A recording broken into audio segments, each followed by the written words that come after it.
Welcome back, everyone, to the Fight Against Boredom, Starborne's Players Podcast. We're your hosts. I'm Fecca.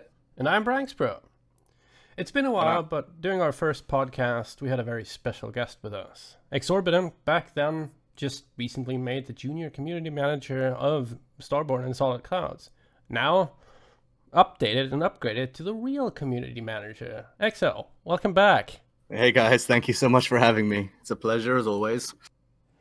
I need to stop falling upwards like this. It's turning into a bad trend. I hear it's good for your wallet. It's debatable. Iceland's very expensive. Oh yeah. So how's it been? Like, how long has it been? 5 months? 6 months? Something like that? When I started with the company, I think that was November last year? So yeah, about 6 months now in total. But I was working remotely from Edinburgh, if you remember. Yeah. And then I moved here 3rd of March, I think. So I've been here for like 2 months now, 2.5 months. It's good fun. Yeah, Iceland's really, really, really nice place to be. And with really cold, I hear as well. I think we've had like 9 degrees on average for the last couple of weeks, which feels like tropical, to be honest. It's quite nice. In comparison, yeah. Yeah, for sure. So yeah, like I came here, I was here for like a month and a bit, and I got promoted again, which was a massive surprise to me. Like Grettir and Snuggums just pulled me down to the bar next to the office, and they had some news for me, which was a pleasant surprise. So here I am. Yeah. Wonderful that they don't do it in the office; they just do it in the bar. It just feels more natural, I think. Yeah. To them, from what I can tell, that's very natural for them. Yeah, so the new role, it's kind of diverse, but I mean, we're a small company, so like everyone wears a lot of hats. Like everyone does a bit of everything to a certain degree. I'm kind of just doing the same thing I was doing before, but like just one step above. So more people DM me, I deal with more kind of game master stuff. Yeah, it's good fun. The community here is awesome. It's a really nice thing to be a part of. It's like, how many hats do you have to wear during your average workday? Oof. Like, what is your average workday like? I kind of start my day between like 8 and 9 in the morning, and I'll go through all the direct messages I've had from the night before, which some days is like 10, some days is like 30. that takes up my morning. And then we have a daily meeting at around about 10 o'clock where we sit down, the design team, we just kind of discuss like what's on the horizon for today, what's everyone doing, and what did they do yesterday, basically. Excuse me. And yeah, so that's kind of the morning up until about midday or so. And then it just depends day to day on what our tasks are and what we've got assigned to us and what needs doing, really. So I'll kind of flip between like doing QA and like what bugs need fixing, what's critical on the community side, to then just doing memes and just being active in the community, playing some music. Ah, the most important part. Hells yeah. So, any expectations you have, like what you or the plan on doing or want to get more into now that you're like promoted?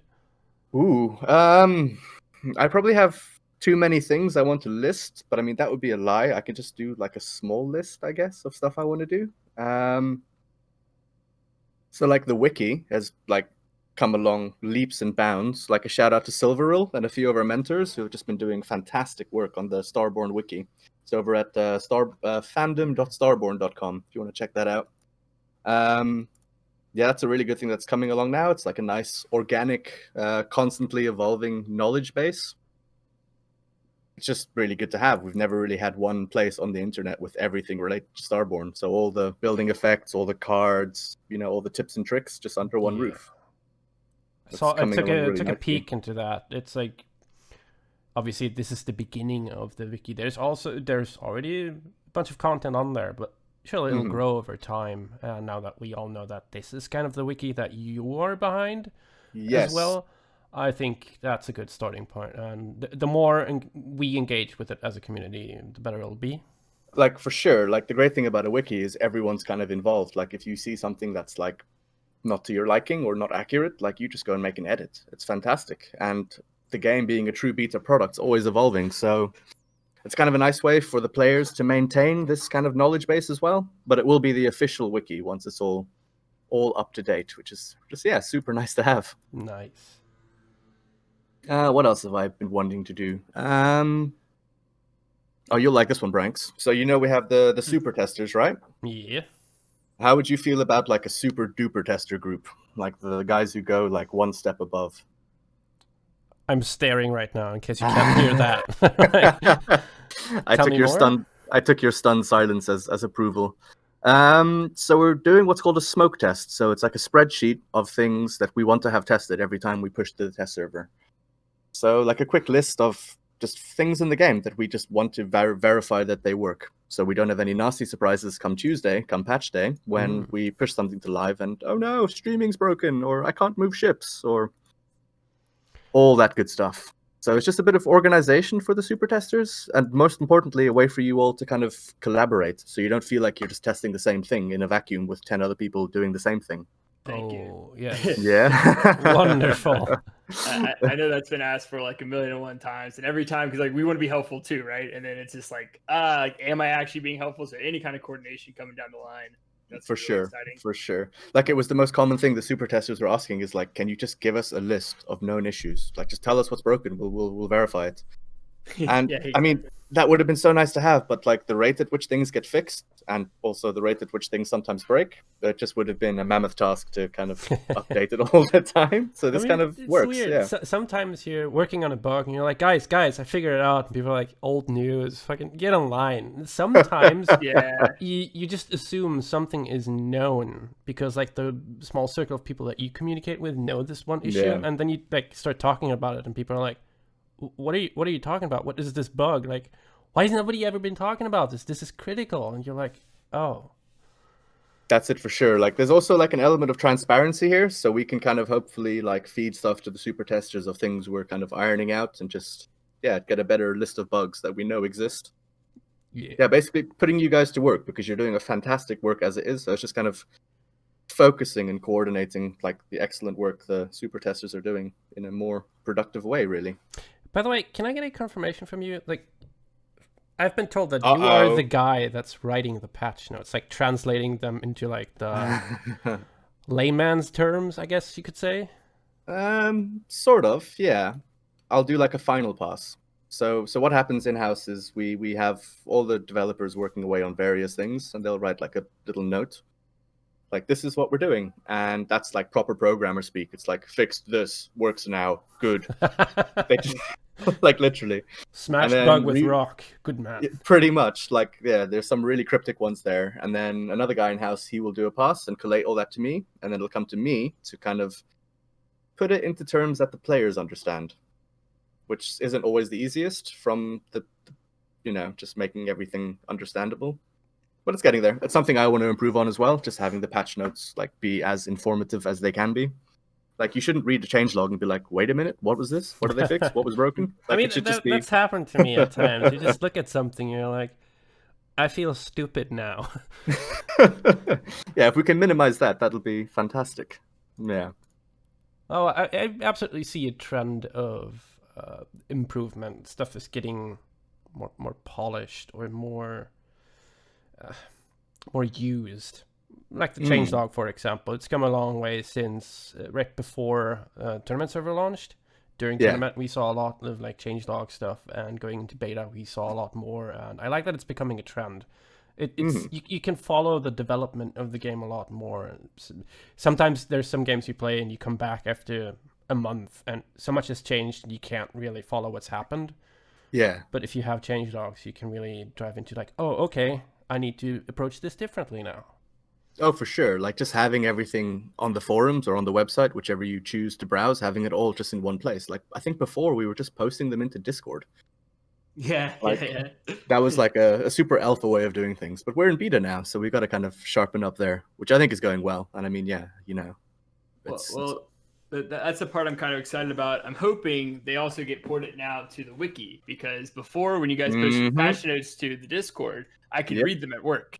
Now you guys only post them on your forum and on your Starborne website. I can't read them. So I'm like asking people like, come on, someone repost in our Discord or something like that. So I just had a mental image of you sitting at work, like sweating, seeing there was patch notes. You have no idea what's happening until you get home. yeah, exactly. I'm like, oh man, like I pull up my phone or something, get off the company Wi-Fi, like, get desperate. Like, yeah, so that's awesome. Yeah, like, so things are looking good now. We're in beta. I think the Discord alone has like doubled in users just in the last month. Like it feels way bigger than it was when I started, like in November. Yeah, there's a lot more traffic there now, from what I can yeah, tell. It's really good. And I like the influx of new people. Like sometimes the people that know each other, it's like ingrained. You've got like certain the relations are already set, and having new people just come along and just question everything, and it's refreshing. It puts things into perspective, I think. It's like the circle of life with Starborne. Like we have these veterans who've been with us for like years, and they know pretty much everything like as well as they can until we change stuff. But then you have these new players coming in. It's kind of like a passing of the torch. Like, here you go, take this knowledge and go dominate a server. It's just a really wholesome community vibe we have. Yeah. Like new. Well, you go on. No, you go. I was done. One cool little thing that happened recently was like I normally post like our updates on Reddit just to create more content. But putting up, I was like, oh, server first dice or beta first Dyson sphere or something like that, right? And I posted up, and then immediately I get a bunch of people that I don't know commenting, being like, wait, what day did you do it? I'm like, what are they talking about? Like, we're the only one on server 1 that has it. And apparently on server 3, they had 3 Dysons up already or something like that. Oh, damn. And we looked, and it's like all new players, and like they have higher levels than us already. So I'm like, oh, they must have actually beaten us. And I was like, that was a really cool moment to be like, okay, there's other players out there besides our inner circle that we're so used to that we keep talking about. Like, if I don't hear it right, it probably doesn't happen. So the fact that it's happening, we're not hearing it, there's just more and more spreading out. It made me really excited. I was like, I'm so glad to be wrong, right? Yeah. I wanted to ask you guys, what do you like about the new beta? Like the maps changed, like there's a lot going on right now. Like what's your favorite things about it so far? Or your least favorite? You can be honest with me. I mean, I can start with something that's my favorite. I mean, I've liked the flow a lot. I've liked making choices. I think it's been a little chunky because of how the updates have come with like when we're supposed to beat NPCs or when at the Alliance station, like where we couldn't transfer ships. So like, a lot of that stuff, but that's normal beta stuff where you're making changes. And I think they're for the better both times. It just sucked. We kind of had to wait a little bit. For sure, for sure. So it's like a lot of the flow's been good. Yeah, it's like teething problems. It's like, things that had to be fixed or had to be addressed. We did get around to them eventually. Yeah. I think an issue I have is I still need to learn how to play this map. So I recently started engaging more with the NPC task rewards of getting the module cards. And so I'm set up around our Dyson and a bit on the ice belt.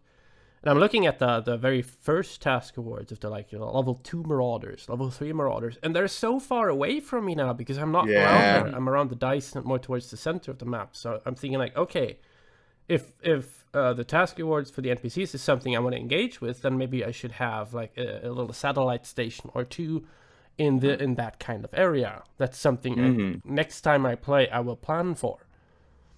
Yeah, like for me, my favorite thing is the map. Just like everyone spawning on the edges and then moving in. Like I've made so many mistakes. Like we're kind of playing incognito on server redacted. It's a very good server, by the way. Almost had him. Almost. Shout out to Larrett.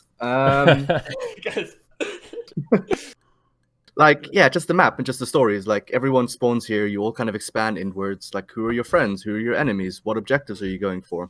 It's just kind of this interaction of players talking to each other, and it's vibrant. It feels alive. But I mean, I've made so many mistakes. I built a Habdome station next to a Tianqiao hideout. Huh. I did not read the tooltip. I cannot destroy that station. So it's blocking my Habdome spot there, which was like a live and learn. But like now I'll know this for the next server I go into and be like, yeah, awesome. Won't be falling down that trap again.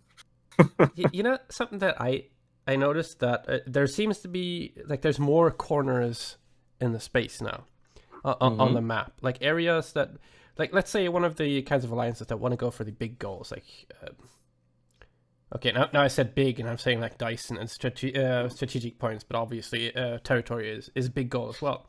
Yeah. But in my mind, coming from Alpha, I'm still like kind of focused on Dyson and these strategic points.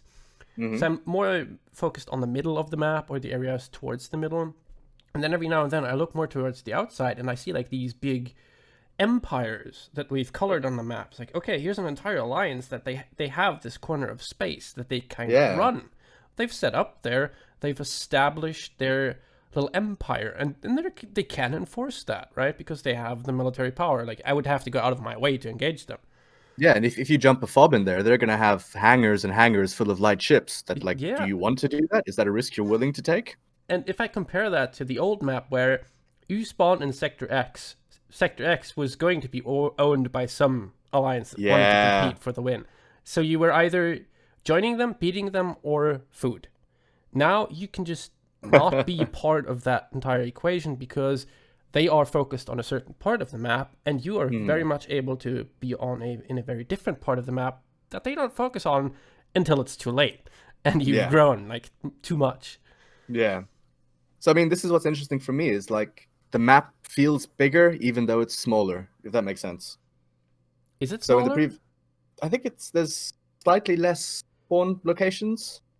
And obviously having the big green zone on the outside, I don't really count that as part of the map. I mean, I probably should. It is part of the map after all. It feels smaller. More people engage with green zone or like actively playing in the green zone than I expected. Like I was one of the people that I self-destructed right away. Like I don't want to deal with the green zone. But yeah, more people there than I thought that are actively playing. We've got one guy who's dubbed the green zone as the cash zone. Oh, yeah. I mean, you can make a lot of all rating the NPCs like crazy. Yeah. In our green zone on the server we're playing on, there's a guy who has like a scary fleet of gunships, and he's just going around deleting all the level 1 NPCs. And I'm like, if he bombs me, I have no answer. Like, he's just gonna nuke my capital, or my starter station rather. Oh yeah, that was a big thing for me leaving. I saw we had early enemies, and I was like, man, I gotta get out of here, or they're gonna suicide my station for me. Right? Like, I feel vulnerable. I might just he's still there and I can still see his movements and stuff. So I'm like, when's he going to be done blowing up NPCs and realize he can blow up players? So I'm just going to get out of there pretty quickly. So what's your favorite thing, ExO? Did I not just... the map would be one. Just like... Yeah, I think it's hard to put a finger on one thing. Like, we've barely played one whole server now, so I'm still making a ton of mistakes. Like... There's still areas we need to polish for sure. But I think, the map. I think just having everyone spawn on the outside and then nothing is owned. Like every bit of claim, every planet, every GT you want to claim, you have to go grab it. Whereas in Alpha 9, Alpha 8, like everyone spawned in a sector and that was kind of their sector from day zero. Yeah. It just feels like there's more points of contention on the map and more things worth fighting over. Like if you want that triple sunspot, go get it. If someone takes it from you, you get them out the way, kind of thing. It feels like you have to own your stuff more now. You don't just spawn into it, and especially if you spawn in with your team already. Yeah.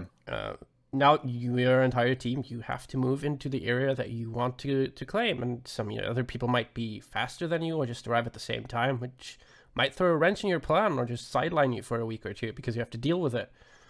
It's a very different game. Like Krillin was playing, I think, on server 6, and he wasn't going to self-destruct his starter station, but he built his second, and then all of a sudden he landed in a claymore with this other guy who was just a beast, and he was like, oh, I've got to self-destruct it now so I can have 2 stations to fight him there. It's like emergent gameplay. It's like you react to your surroundings more, as opposed to just everyone spawning with their friends in one sector, and that was kind of your sector. So yeah, for sure, the map, definitely, hands down. It just makes better stories, I think. It really is. And then that's what you just mentioned, the claim stuff. Claim was never, ever even something I even considered all in the previous game at all. Besides maybe the first week if I was messing with someone, right? Like, but like, so that in a whole has become like a new mechanic for the game that we've really gotten to be part of. Like whether it's like doing an early claim on an NPC because there's a lot more NPCs now, or actually out claiming people because you're landing near each other. You're not, you're all going to these new spots. It takes a while until you can like properly bomb someone out. Like, exactly. And until that happens, there's a claim war, and they build a missile battery. You're not going to attack them until you have the scouts. So until then, you also just have claim war. It's like a whole new dynamic. And I've seen so many people outclaim NPCs, like both like with good resource spots. Like I think the MPLs and the Seok pits are very common there. And then the Seok slave camps on the ice belts. I've seen clusters there. The NPC is still there, but they're completely outclaimed. So it takes an investment. It's a very, very alternative way of dealing with the NPC problem, right? Either you invest in like stacking your stations and going for the claim strength, or you engage for them. Sure. So we had this dilemma on server because we're on server redacted. Rather, we can edit that out, right? I was wondering. I'm not on server. It was just lies. On the server we're playing, throwing a curveball for you guys. On the server we're playing on, we're going for territorial, but this is a kind of dilemma we had. Like, we wanted to stack on these ice belts. We wanted to just put as many habdoms as we could, but that would kill our claim. Yeah. So we've just had to go for the method of blowing them up. But I mean, there's so many NPCs which you can outclaim. It was like part of their design. Like, you don't want to kill them. Yeah. You're just going to stack around them and take their nice stuff from them. So if you're like Frontier Legion, that just works super nice because you get that extra one claim everywhere. So, talking about ice belts and the new map in general, like looking at all that stuff and the different areas and different ways to approach these problems made me think about that. I want to do certain runs of like a server or two where I play Starborne not for the goals that the game defines, like be it a dice and strategic or whatever, but for a goal that I set myself or we as a group agree upon. One thing we've been talking about has been the Beltalowdas. Oh yeah, yeah, just owning an ice belt. And you'll probably get a lot of PvP doing that because now you've got the ice that other people want. Right? If you're just in it to fight and have some fun like that, you don't need to go for a dice nor strategic points. Just take all the ice instead. There's so many areas now where you could bait out some combat from other people because there's stuff there that they want which isn't a dice nor a strategic point. So you remember in that like limited like pre-beta test we did before, like way back before April? Yeah. What I noticed was there was like a really good flare location. And Zorka just went into the flare spot. They were just like, this is our flare zone. So what I did was I built my second there and I made it a raiding station. And yeah, they didn't have any ships. They just had industrials and fat resources. And it was fun for like maybe a week until I realized I was fighting a 1v5 with the unsupported station. That reminds me of the flavor text on, is it Max Rykov? Where it says like, people only deserve what they can defend. If you've got a flaring station without defense, you don't deserve those resources. Exactly. Yeah, what is it they say in EVE? Like, don't fly it if you can't afford it or like can't replace it. Yeah. Similar kind of thing applies here. Like, if you want to own something, like defend it because people will come and take it from you. Absolutely. Emergent gameplay. The funnest kind of gameplay. So, talking about different kinds of gameplay, last roundtable, you guys have been talking about like a 4-hour version of Starborne? Oof, I've not heard anything about this. Can you elaborate? Oh, okay. Yeah, so we dropped the little hints in the roundtable. We're working on a kind of game mode of Starborne that's playable in maybe under 4 hours. So imagine like a board game for you and 150, 200 friends, maybe 100, maybe less. You just play an evening of Starborne, and that's the whole game. It's a lot more digestible than a 70-day server. Absolutely. And we have a little playtest in-house right now. Like, the guys have been very quick just to mock something up. It's super rough around the edges. We're calling it Starborne Clickmore in-house right now. No. The second iteration today was Starborne Thinkmore because we realized there was a bit too much clicking. Oh. So I mean, it's very early days. It's still a proof of concept. We're just ironing things out, seeing what works, what doesn't. We're just taking Starborne and stripping away everything. Stripping away? Yeah, like literally everything's gone. It's just Starborne, but with everything taken out. Once we have that in a mode that we kind of want to play, we'll just like add stuff back. But I don't really know exactly no one knows the direction it's going to take yet. Yeah, I'm excited to see what you guys like. What really is, the core of Starborne? Like, when you think about it, like, is it like daily missions? Are events really that important? Like, are missions still a thing? Like, what like in your guys' like IP is like really like the core of Starborne? So I've had fun thinking about it since you guys have released it. Just thinking about like what makes Starborne. What makes it like, if you make it a 4-hour game, what makes it not like another 4-hour game, but still keep as much like Starborne flair as possible. So that's been kind of exciting, just like, sitting there random thoughts I've been having. Like, how fast would you have to react to the solar flare in a 4-hour match? It probably would take a second and be over. So, I mean, this is the thing. Like, we're just building a framework. We're just trying to see what works, what doesn't. In the first version, I think flares lasted for 28 minutes, and they were hella OP. Like, your industrials would just like make you bank. So in this iteration, we've taken them out just to see how that feels. Ooh. So it's very spicy. It's very kind of iterative. We just play a version, we work it out. We just kind of, it's something we cannot do with the 10-week format because it takes 10 weeks. And then we have to have design go in and decide what needs changing, what's the feedback. So it's really the complete flip to side. Sweeping changes, or like rather, you're not afraid to make this feel quite different from the 70-day version, it seems. Like if you're like stripping away mechanics that are in the 70-day version, it sounds to me like you're prepared to really like it has to be fun. Take out and maybe even add in some stuff to make this hopefully still feel like Starborne, but be different enough to where it works and hopefully is fun. Definitely. So it has to be recognizable as Starborne, but I mean, there are things which just don't work in a 4-hour format, like daily challenges. Like, how many of those would you want in a 4-hour mode? Like one. Yeah. So yeah, there's a lot of things, and it's going very well right now. I'm enjoying it. I'm having a lot of fun, but it's very, very early days. So sadly, I can't give you any details about what it'll look like when it's ready. But it's something we're working on. We're very excited about it. And like you said, you're already testing. But now let me ask the very, very important question: who won? Oh, in today's test, yeah, it was just me and Snuggums playing. I discovered you can build your HSA pretty early, and destroyers take 2 seconds to build. Man. So hilarity ensued. I whelped my ships into him, but by the time they flew back, I'd rebuilt like fleets to go and mess him up again. And then he made the fatal error in this 4-hour mode: never go AFK. Oh. Also never go AFK if your enemy can see your desk. Because so yeah, it's a lot of fun. It's very rough around the edges, but I mean, we're excited about it, and we think it's going to be very. I look forward to being able to share stuff about it because nothing is set in stone right now. So in the current iteration, if you can answer questions, do it. If not, just be like, that's sure. But like, do you guys still have like a sense of queues, or is it just like 4-hour queues on everything? That way it just lasts forever. So could you just do like infinite amount of destroyers, like right at the beginning, never have to worry about it again? Or do you have to constantly keep coming back like every 2 minutes and re-upping destroyers? Well, you have like a 12-hour queue, so you could theoretically queue like 32,000 destroyers, but that costs you a lot of resources. So yeah, there's still things we're working out. Like all the buildings have 1 level, as opposed to in the previous iteration they had 5 levels. So we minimized the clicking there by 5 times, which was a very nice thing to do.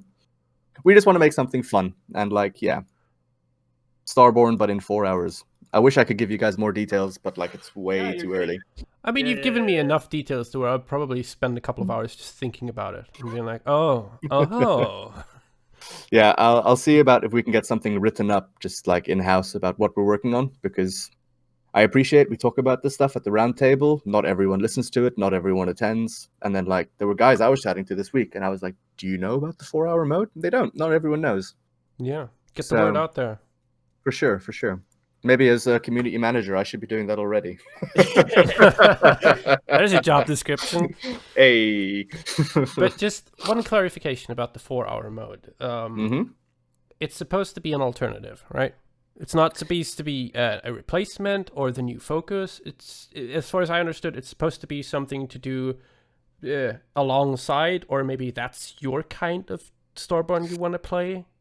Absolutely. So the 10-week modes is still our main focus. We've still got the team working on there. Right now, all what we've done is we've pulled the design team, which is basically Snuggums at this point, and Gretir, and a bit of Omniblivion as well, just to kind of... The programmers, the bulk of our development are still working on the 10-hour mode, on the 10-week mode. It's still the focus. It's still something we want to get right, and we want to have it polished as best we can. We'll still, have things going there.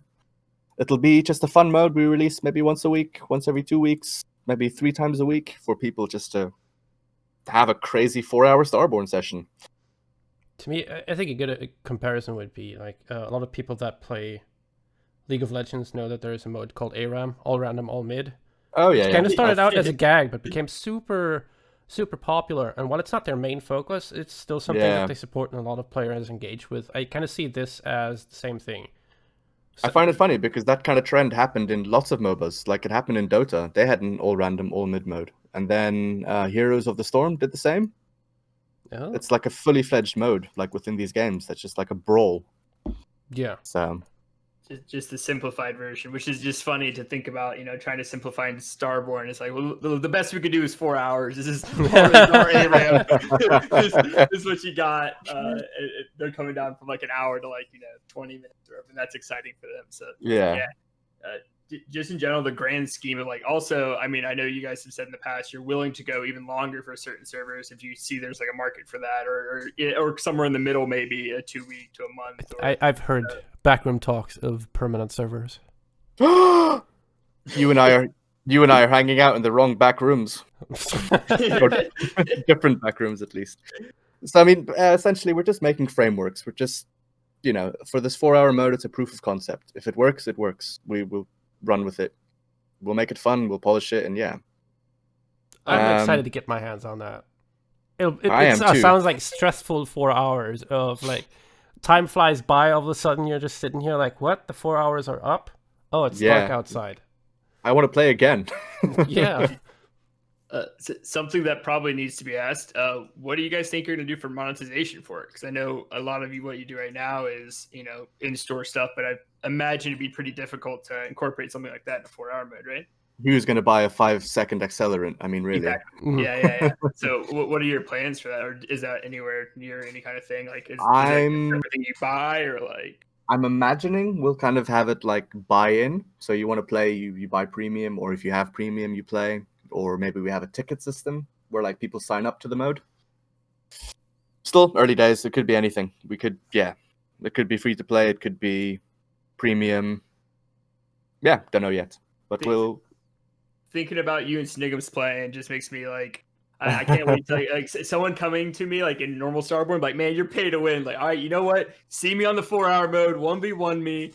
Hell's yeah. 1v1 at the star, baby. There's no paying in that. Like, let's go. Like, so I don't know, just silly stuff like that is just running through my head like crazy. I think that'll be the direction we go. I can't speak with any authority on the matter, but I'd imagine that's where we'll go with it. Somebody just said, Biggles just said, like, the explosions you buy, you're probably going to get more use of them in the 4-hour version than the 10-week version. You'll see a lot more of them, that's for sure. Yeah, that's a pretty good point. That'd be kind of exciting. Like, just because I would be way more interested in buying skins that I know I'm going to use. Like, I have an explosion one. I've literally never seen it. I tried using it. Like, when I bought it, it was like the black hole one or whatever. Yeah. And I put a timer on. I'm like, all right, I'm setting a bomber to level 1 in PC. It's gonna go, and I'm on voice with Muse. Like some timer's going off. I'm like, what in the world? And I end it, and I keep talking, and we scroll back to Starborne. I'm like, no, I missed it. Like, so I still haven't seen it. I've tried several times, but like, yeah, for 4-hour mode where I'm stuck to the screen, I'm not going AFK. That would be really interesting. Dude, you didn't miss much. Like, I bought the black hole explosion thingy, and I was like, yeah, I'm gonna see this in action. And I looked at the station as I was bombing it, and it just disappeared. Apparently black holes are invisible. You can't see them. No light escapes them. What did you think you were buying? Caught me on a technicality. So, yeah, there's a bit of a bug with stations not exploding right now. It's on our list to fix. But regarding the 4-hour mode, I believe your cosmetics and even your progression from the 10-week mode, they will carry over. So there's like an incentive to play the 10-week and then hop into the 4-hour and then back and forth. Yeah, I imagine some like factions and stuff as well, right? If they're incorporated in a 4-hour mode, you probably, if you have Tian Chao on one, I would assume you get Tian Chao on the other, even if they make it some kind of different or something, right? So like, account level progression has been something we've been like chasing, and like that's really cool, actually. We want people to keep playing Starborne. It's they want to have fun and they want to unlock new things. And if you have a faction somewhere, it's your account owns it. And if we make a new mode, it's just another consideration. Like, yeah, definitely. And I love this by Biggles. This is exactly what I was kind of thinking. Starborne custom game. And then that would also make more people bug testers too, right? You go into a custom game, like even if it's just like a 2-month server, I don't know, whatever you're willing to host. just to test stuff out. But yeah, then the 1v1s and the 15v15s would be epic. Hell yeah. That would be super fun. I don't know when that'll happen, but I hope to see it one day for sure. We got another one, and this one I think kind of relates a decent amount, is the conversation about the state and amount of servers. And now with this kind of being a fourth type of server or a different type of server, yeah. Do you have any input, kind of? Because I know this is a tough question. Of a lot of people say we're releasing servers too fast, or you guys are sorry. And they're coming out every week and it's killing the previous server. What are your thoughts on that? I think it's a perception issue. I don't think as many people are jumping to the new servers as we all make out. Like, not everyone who plays Starborne is on the Discord. Like, It's a bit of a perception issue there. And as for the amount we're releasing and the rate at which we're releasing them, I think it's in a good way. Like, the marketing's going full, like, the advertising's... There's so many new players joining. Like, if they don't like it, they don't stay. But essentially, we need to have a server open for people to like test the waters. It's a bit of a side effect that, yeah, some people do go to the new server, but I don't think it's as sort of damaging as people make out. Like, there's a lot of content happening on servers 2, 3, 4, 5, 6. Like, not all those people have gone to servers 9, 10, 11, for example. So, yeah, I think it's in a good way overall. It's just something that has to happen. It's just how Starborne operates. Having servers that have a finite time, they need to end, so they need to keep running, so we need to have new ones, basically. And currently you're on a 1 week schedule, right? Is that the plan to stick with that for the foreseeable future? I think that'll be the plan going forward, yeah. We had 2 a week for the first month or so, just because we were in beta. Woohoo! Exciting times! And lots of people were like jumping on board. We just had this massive demand. But I think, yeah, going forward, I'd say a week will be the way we keep going here. I think too, like, the more it happens, and now after it becomes more of a real thing, people won't be jumping so often, right? If you're ready for it, it's going to happen. You don't go into a new server and then be like, oh, well, now that I know it's going to be another one a week, I'm not playing the server thinking I'm going to jump, right? I'm in it, I'm doing it. So I think it's something as we kind of get used to, especially I think a lot of the veterans, we went a pretty long time without any servers, right? Or we went from like the alpha to the tournament server to beta, where there's a lot of gaps between that, so we weren't really used to it. For sure. And I think it's worth mentioning as well, like, when I started playing in Alpha 8, that was the only alpha where I jumped servers, because I was like, I've learned so much. I understand things better. So I moved to an next server. Alpha 9, I didn't do it because I kind of knew the game. I think it's only like brand new players who like figure stuff out in their first 2 weeks, and they realize how many mistakes they're making. I think they're the only ones who really are jumping server like actively. And that only happens, maybe once or twice in your whole career. Right. You find a server and you stick it through. It's like 10 weeks. It's a marathon, not a sprint, ultimately. Right. And then to stop them would further discourage them in the first place, right? If you didn't release servers, like what some people are saying, those people would probably just walk away. If they're not happy, if they don't want to do it, it's not a choice between, oh, do I jump or continue playing? A lot of times it's I jump or I don't play at all, right? So I feel like we don't see those statistics either. Yeah, for sure. Yeah, talking about statistics, you guys are tracking a lot of data, right? And these stats on like player retention and stuff like that. Certainly are, yeah, definitely. Omni will be the guy to shout at about all this. He's the kind of numbers guy, working a lot with the like analytics we're putting in now. But I mean, yeah, we have eyes open like fully across all the servers, across the player base, what's working, what's not. Yeah, it's really exciting. We have data to act upon. Probably have to have him as a guest again sometimes. Just like talk to him about the stats and like have him reveal some of the stuff. Oh, definitely. Give us some graphs, pie charts, bar graphs. Don't mention his Dyson sphere. It's still too fresh. Yep. Yeah, no, absolutely. I think he would love to be a guest. We can hook that up for you guys. Like, he likes talking. He's a good guy, and he'll know all about the numbers. And I know, Branks, you have a bit of a fondness for maths and numbers, don't you? No. Yeah, I'd like to see a lot of data, but I know that you can't just throw that stuff out there because it depends on like from what angle you look at it, and do you really understand it, and what context is it in. So I think if the number guy reveals them in the proper context, I think that will show a lot more of what's going on than just throwing them out there in a vacuum. Oh, for sure. Like, and any data can be interpreted any way. So, Yeah, he'll be the guy who knows most about this area for sure. Are we going to do a question and answer round? Is that part of the agenda? I've seen a few people asking I have a question stuff. for you.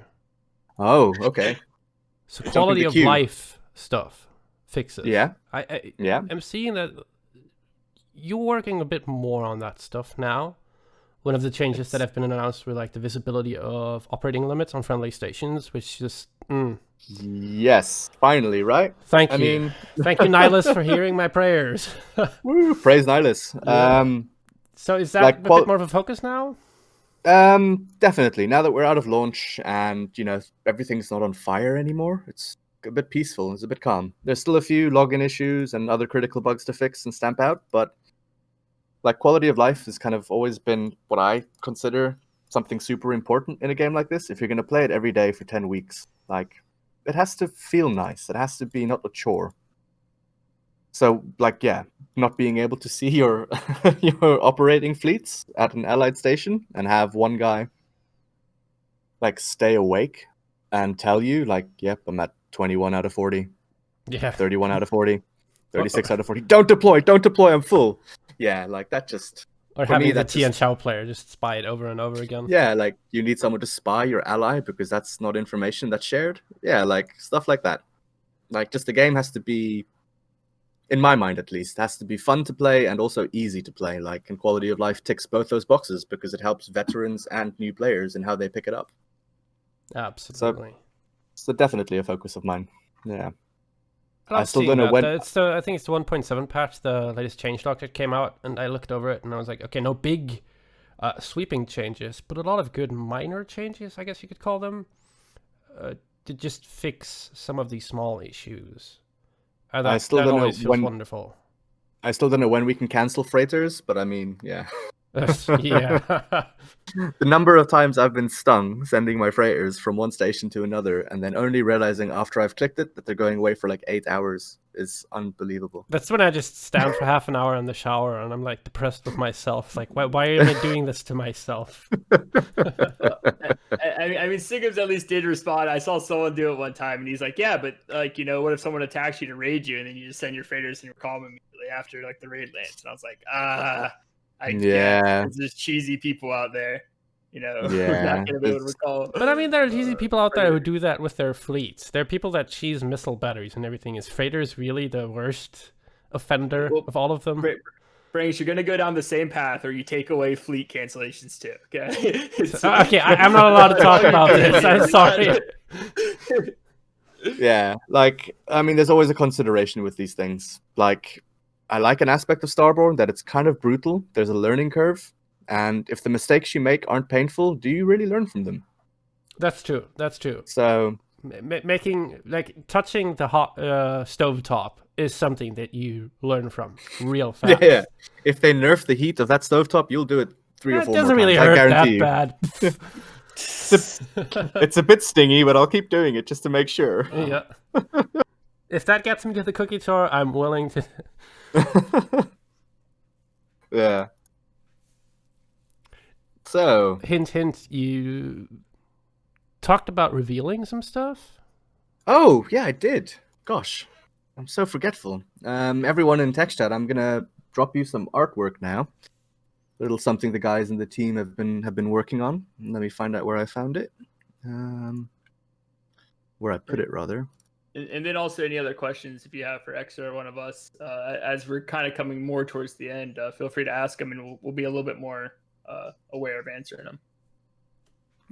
Yeah, I saw quite a few people asking questions in the chat. I don't know if you just want to cherry pick through there and like line stuff up for me. Hey, you're the community manager. This is your job. Hey. This is your podcast. You're in charge here. I tried to hit most of them as we were going. I pulled a little bit from them, but yeah, I'll definitely go back and check. Awesome. Skipping out on everything Parlin posts. Like, I'm being a total idiot. Here we go. So the first one I'm going to show you is a lovely guy called Sebastian in-house. It might not be his real name, but he's a Zawak operative. And he's just behind some lovely monitors there. Feast your eyes. So I think this will be some card art we're working on right now. Ooh. in general, is there a push for lore in the office right now? Because I know that's something that a lot of people often talk about, and this kind of feels like it's getting a little bit closer to like again images, artwork. Absolutely. I don't know what's the status of it in house. Like we're all a bit kind of the many hats again, but I think lore is something we definitely want to. We have a rich like tapestry of stories and like backstories and lore, all the flavor of the cart, all the cards. Yeah, I think lore is something we can definitely be expanding on. I like Roadhip's answer, gunship character art, because there's no characters for gunships right now. Well, yeah, we have Felix Morel, but he's the station character, right? Yeah. No characters can go on a gunship right now. So that would be interesting. Yeah, I'll bring that one up for sure. And so this one here is, I think this has been shared before, but it's just some polish on all the factions we're doing. So nice big faction banners there. The Tianxia one is my favorite, like super good.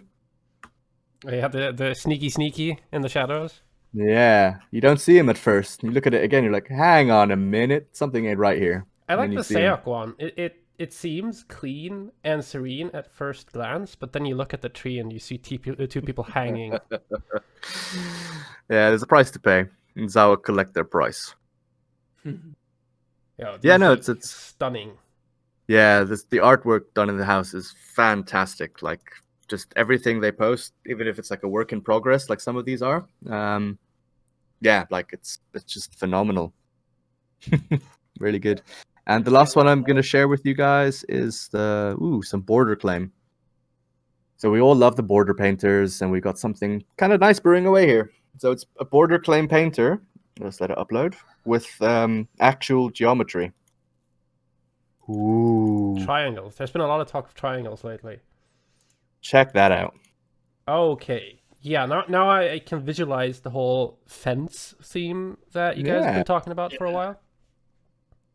Is it in correlation with border claims, or is this a separate, like, different type of claim? That's we can possibly do both. So you could have your founder's claim, and then you can have the geometry on top, because they wouldn't interact with each other. Right, yeah. But it'd be cool to have, like, even if you had, like, the festering one all along the fence line, and, like, you could really mix and match, kind of like what you do with the character profile in the background, where you flip them both ways. Yeah, sure. Except, I'm sorry, but whenever people bring up the claim, there's one thing I have to ask about every single time. Go on. Where's the Void claim painter? Skip. All right. I'll let you have that. I don't know. I've not had time to look into that. Send me a DM. I'll make a note, because it was a beautiful claim painter, wasn't it? Yeah, there were others out there, like the fiery one and the stuff, and I know what it is when you make art teasers. You go out on a limb and you think about, I think we can do this, and then you just throw it out there. But there were some in there that really found their places in people's hearts, and every time they think back about those teasers, they're like, "Oh, what would I give to get that?" If you see like a concept art or something, and then like it doesn't make it a reality, you long for it. You just want it. Yeah, I'll definitely sit in a dark corner and you're like, "What is life? Where's my claim painter?" Get outside more, Branks. You need to sort that out. You have a problem, man. You have an addiction. I'm not going to disagree here. All right, so let's get in the Q&A part. I saw one question asked by Dahl. So moving to Iceland. Yeah. What's it been like? I hear there's like food and stuff. Like, what's your what's your stick with Iceland now? Your first impression? Like, it's been a wild ride. Like, I'm from South Africa originally, which is why I sound a bit weird.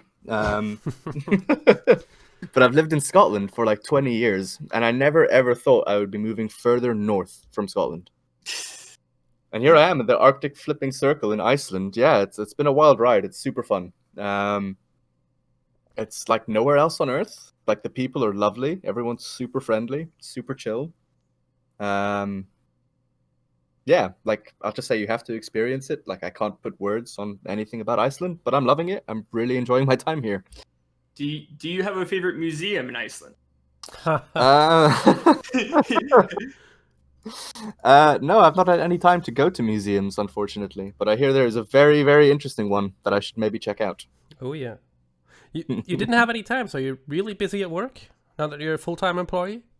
Yeah, surprisingly. Like, yeah, I spend a lot of time in the office. There's always something to be done. I have free time. I have weekends off now, which is quite nice. But yeah, I want to go do touristy stuff. I want to go for a drive and like see some like waterfalls and stuff and mountains and go hiking. But yeah, I just haven't had time yet. And it's getting into summertime now, so it's stunning here. It's really beautiful. Are you trying to pick up Icelandic, or and then Sky Kitty's asking if you know any other languages as well? As for other languages, I speak Afrikaans, which is basically like, sorry, Dutch speakers in the audience, it's basically like Dutch, but not. And a bit of German. I'm trying to pick up Icelandic, but it's a tricky language to wrap your head around. Yeah, I know a few words, but nothing to phone home about quite yet. And I can see Parlan just posted a photo of the museum I was talking about. Yes, there's a penis museum in Reykjavik. Yeah. Why would anybody do that? But I'm also very intrigued. So that was my thought process exactly. Like, why do we need this? Actually, where do I need to go? why am I visiting? So yeah, no. To answer Dahl's question, yeah, like Iceland's fantastic. It's been a wild few months. Yeah, good fun. No complaints. The community is awesome. The staff are awesome here. The devs fantastic. Ate a lot of Domino's pizza. Domino's is just like a 3 times a week kind of thing for the first month since launch. Wait, you got Domino's in Iceland? You just wait. Like it's amazing Domino's. It's not even like greasy. It's like Italian thin crust. Yeah. Highly recommend getting some Domino's if you ever come visit. Have you tried pangolin? That's illegal, isn't it? Is it? I've heard it isn't. I heard it's a thing that people eat. The cute tiny birds thingy. Oh, that's a puffin, not a pangolin. Puffin. Oh yeah, sorry. Hey, I live in Europe. I don't know what wild animals look like. All right. Yeah. Okay, that's fair. That's fair. I was like, do we have pangolins here? Like, no, we don't. No, I mean the puffin. I'm sorry. No, yeah. I haven't tried the puffin quite yet. I believe it's delicious. Yeah, adorable and delicious. They look too cute to eat, though. I might feel a bit bad. So you're gonna cry while you eat the delicious food? This tastes so good. Why does it taste so good? Yeah. we got a pretty decent question, one that I like a lot, but maybe a little bit pressure filled, about build queue time. He's quote, Pele the man. So it's not really a fun element that you'd have to be at your computer even so often. Aren't you afraid it would scare away a lot of players who can't be at their computer often and they'll fall behind? And I think this also goes in play. Even if you were to buy premium, it's still only 8 hours now, which is basically, I mean, if you don't have a commute from work, maybe you can do it, but I mean, yeah, I got a lot of thoughts. Let's think. So not really a fun element. So like it's with the pacing we've changed going into beta, like you don't need to be at your computer all the time. You can maybe do like 5-10 minutes here or there. And even with the queue times being at 4 hours, you can get up to about 6-7 hours of queue in there, because as long as it's under 4 hours, you can put something in. You can like squeeze it in and go over the 4 hours. That's definitely something we need to look at. But I think the crux of Pele the Man's question here is this concept of people falling behind. And I think there's such a misleading element of influence in this game. Like, if you go on any server right now and you just have a look at how much influence players have, and then you count how many stations they have, and you just go down the leaderboards, like there's not a massive jump in terms of stations people have.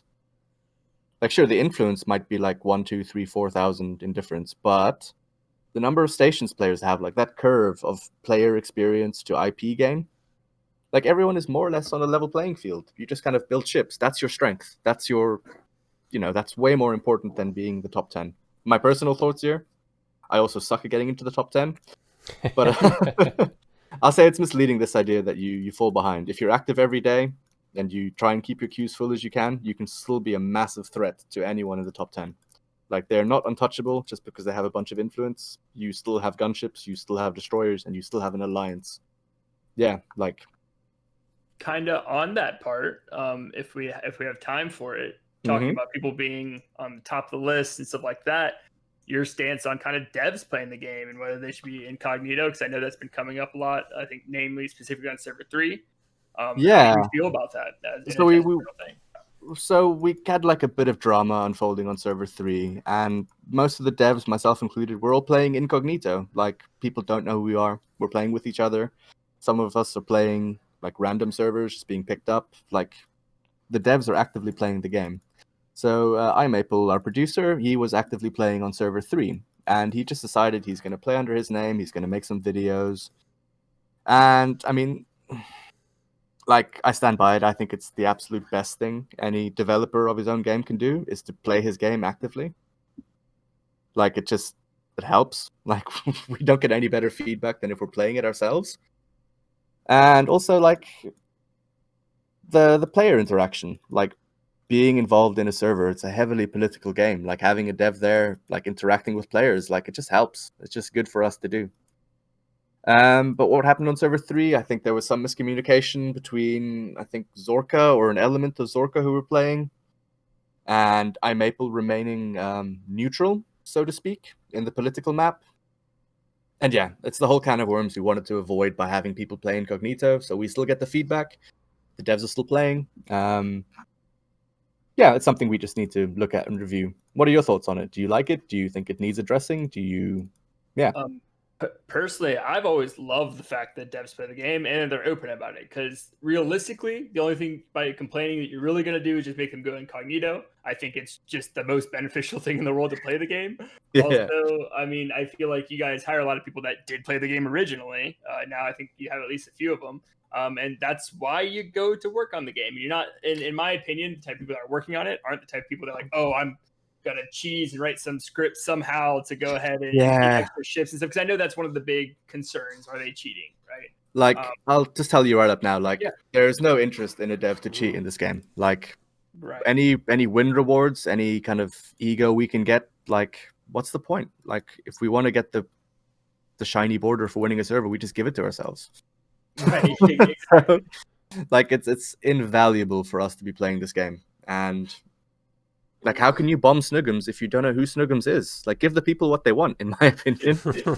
But I think moving forward, it has opened up a bit of a can of worms, and it's something we need to tighten up going forward. Like, this was maybe fine in the previous alphas when we were smaller. Like, you know, we were a lot more intimate with the player base. It was fine to have all the devs in a server because everyone was just chatting away.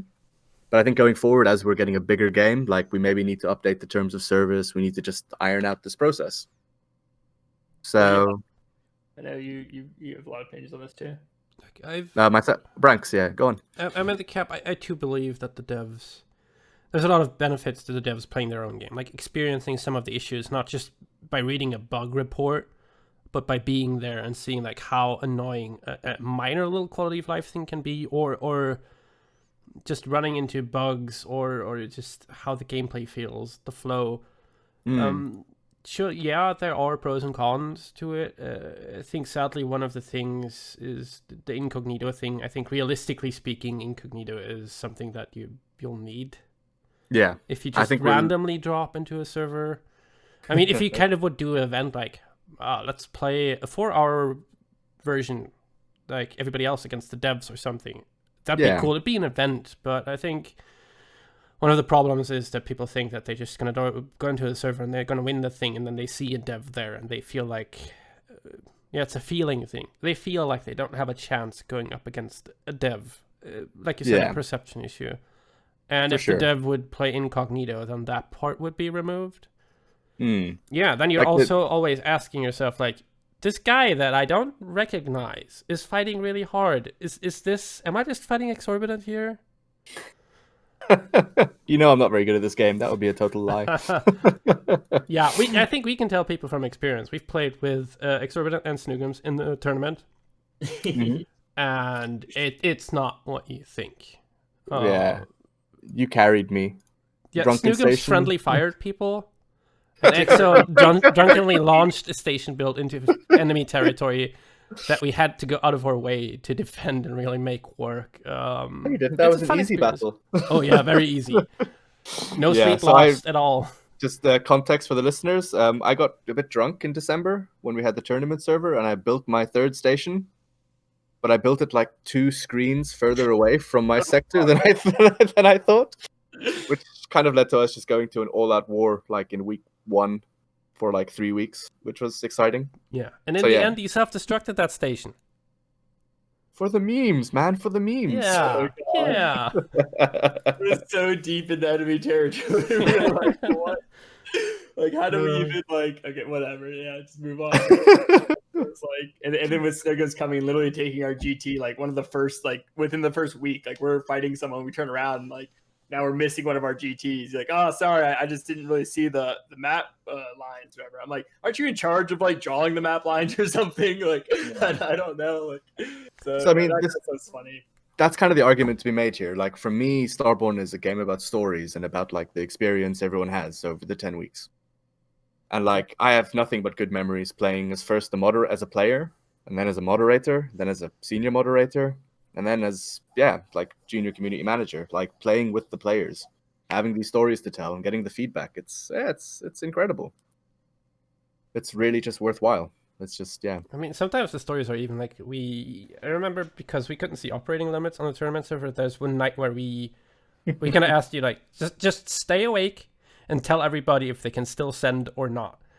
Yeah, and that way you kind of engage with that. Like it's like, maybe this should just be visible to the people in the alliance. Yeah, and so here we are. 5 months later, we did it, boys. Yeah, and I think that's the value there. Like I understand the frustration some people have going up against the devs, and some of the stories some of us have heard from other games where people have abused their power. So you're afraid that it might happen again. But I absolutely believe that the pros outweigh the cons. Yeah. Long and term. I mean, right. for sure. Yeah. But I mean, if that means we play incognito and we still get all the benefits of playing our own game, and we don't have any, he said, she said, cans of worms opening up, that'll probably be just what we do. Like, we'll still play the game. Just has to happen. Like, we can't develop it in isolation, sadly. Yeah. Well, guys, how are we doing for time? Because I need to run off shortly. My bus is soon. We're on an hour here. We're really good on time. Fantastic. Is there anything else you want to run over? I've had a fantastic time, by the way. It's been super fun catching up with you again.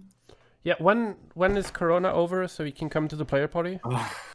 Right. So basically, Corona is kind of over here. Like the country was just really, really good at closing the borders and testing everyone. But mind you, there's only like 340,000 people on the island, so we had a bit of a head start there. I don't know when it's going to be over enough for the rest of the world. The borders of Iceland are opening on the 15th of June, so just under a month away, with the proviso that everyone who visits gets tested. So we need tourism here. We need to open the borders. Like, we're a very isolated nation to a certain degree. But yeah, everyone coming will be tested. So I think it's just up to the rest of the world to see how they weather the storm. And then once we get a better idea, we can announce the player party. All right. That's awesome. That sounds good. Don't know when, but yeah, awesome, guys. It's coming. Yeah, soon. Trademark. All right. Yeah, dude, thank you for coming on. It's been a wonderful episode once again. Yeah, no, it's a pleasure to talk with you guys as always. And thank you everyone for listening. I hope you've found it fun. Yeah, woo, Starborne, woo, woo, woo. Psychedelics asked about the player party. Yeah, that's something they normally do once a year, but it's obviously been postponed, so you'll definitely get more information when they do. We basically bring a bunch of players here and we get hella drunk. Super fun. Take it easy, guys. Take it easy. Bye-bye.